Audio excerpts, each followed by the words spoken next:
আসসালামু আলাইকুম। আমাদের পৃথিবী থেকে কি মানবতা উঠে গেল?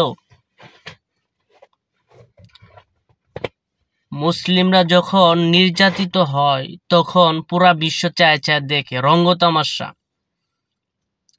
তখন তাদের মানবতা কোথায় যায়?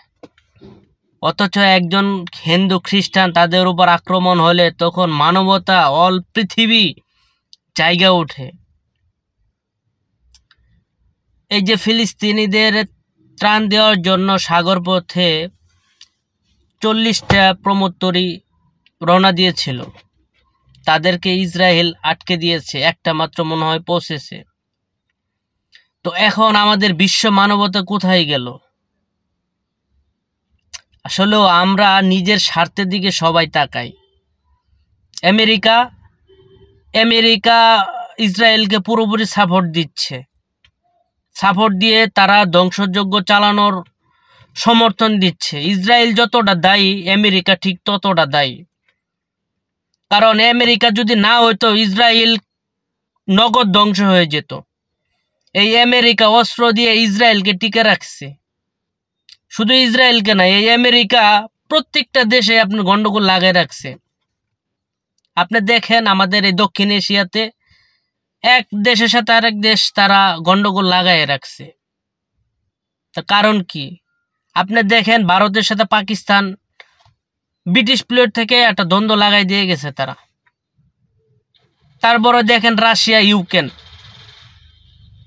তালেবান এবং আমেরিকা, শ্রীলঙ্কা এবং ভারত, মানে বাংলাদেশ, ভারত, বাংলাদেশ, পাকিস্তান, এই যে একটা দক্ষিণ এশিয়াতে একটা গন্ডগোল লাগাইলো। তে এগুলা তারা কি করে? তারা দূর থেকে চায় চায় দেখে। যখন দুই ভাইয়ের ঝগড়া হয়, পাশের লোক দাঁড়ায় দাঁড়ায় দেখে, তারা মনে শান্তি নেয়।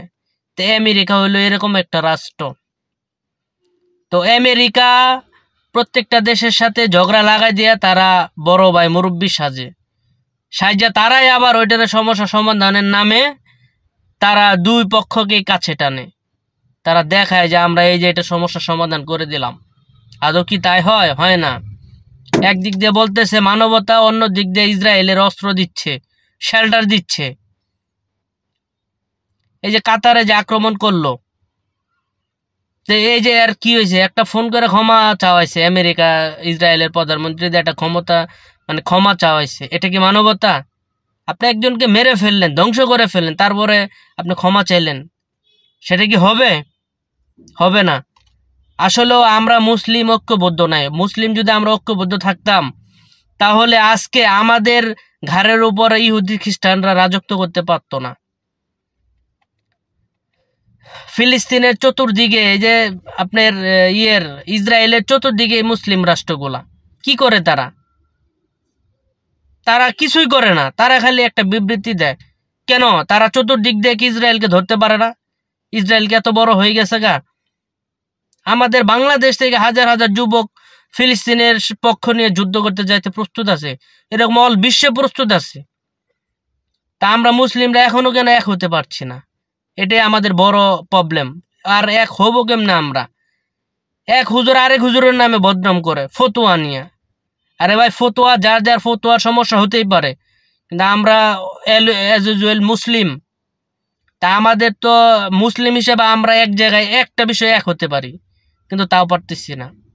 ভাগ হয়ে গেছে। যেমন বাংলাদেশে আপনি দেখেন আলেম ওলামার দলগুলা ভাগ হয়ে জায়গায়, এক সময় জায়গায় বিএনপির পক্ষে, এক সময় জায়গায় আওয়ামী লীগের পক্ষে, আবার জায়গা আপনার ওই জাতীয় পার্টির পক্ষে। তো এই যে ভাগ হওয়ার কারণে আমাদের এই বাংলাদেশের রাজনীতিতে দেখেন হুজুরদের কোনো দাম নাই। কেন দাম নাই? এই যে এই ভাগ হওয়ার কারণে। এখন কিছু কিছু আলেম ওলামায় বলে জামাত ইসলাম কোনো ইসলামিক দলই না। যে জামায়াতে ইসলাম যদি ইসলামিক দল না হয়, আপনারা তো ইসলামিক দল, তা আপনারা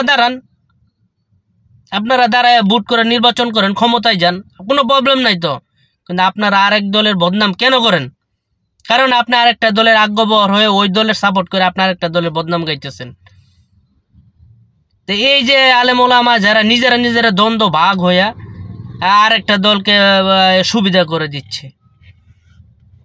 আওয়ামী লীগ বিএনপির কাজ কি জানেন? আলেম ওলামাদের ব্যবহার করে মুসলমানের এরা মানে করে এরা বুঝায় যে আমরা ইসলামের পক্ষে আছি, আদতে তারা কোনো ইসলামের পক্ষে নাই। আওয়ামী লীগও নাই, বিএনপিও নাই, মধ্যমপন্থা যত দল আছে একটাও নাই। তারা আছে নিজের স্বার্থ নিয়ে। তারা ইসলামকে ব্যবহার করে, ভোট ব্যাংক ব্যবহার করে তারা ক্ষমতায় যায়। ক্ষমতায় যাওয়ার পরে তারা ইসলামকে ভুলে যায়। কিন্তু এটা আমাদের দেশে আলেম ওলামা এটা বুঝে না, দুর্ভাগ্যজনক। আমরা সাধারণ পাবলিক বুঝলে কি হবে, কোনো লাভ নাই। আমরা একটা বলি, আলেম ওলামার আর একটা ফতোয়া দিয়ে আরেক দলের দিকে চলে যায়। তা আমাদের এই আলেম ওলামাদের ইসলামিক দল ছাড়া তারা অন্য কোনো দলে আমার মনে হয় না যে তারা যাওয়া উচিত। কারণ আওয়ামী লীগের পক্ষে কোনো আলেম যদি যায়, সে আওয়ামী লীগের পক্ষে কথা বলে। আর যে কোনো বিএনপির পক্ষে যদি আলেম হয়, সে বিএনপির পক্ষ নিয়ে কথা বলে, বিএনপির সাপোর্ট করে, আওয়ামী লীগের সাপোর্ট করে। তারা ইসলামের সাপোর্ট কখনোই করে না। আর বাংলাদেশে আপনি দেখেন, চরমোনাই এবং জামাত ছাড়া কোন ইসলামিক দলটা আছে ক্ষমতায় যাওয়ার মতো, সিট পাওয়ার মতো? নাই, একটাও নাই। তাহলে আপনারা নিজেরাও যেতে পারবেন না, তাদেরকেও আপনারা সহযোগিতা করবেন না, তাহলে আপনারা কি আজীবন এই মধ্যমপন্থা দলের গোলামি করবেন? আমার তো মনে হয় তাই, আপনারা এটাই চান। তা আমাদের যারা মুসলমান আমরা দাবি করি, সবাইকে ভেবে দেখা উচিত যে কাকে ভোট দিলে রাষ্ট্র ক্ষমতায় যেতে পারবে। আর রাষ্ট্র ক্ষমতায় না গেলে আপনি কোনো কিছু পরিবর্তন করতে পারবেন না। সারাদিন রাস্তায় চিল্লে একটা কিছু করতে পারবেন না।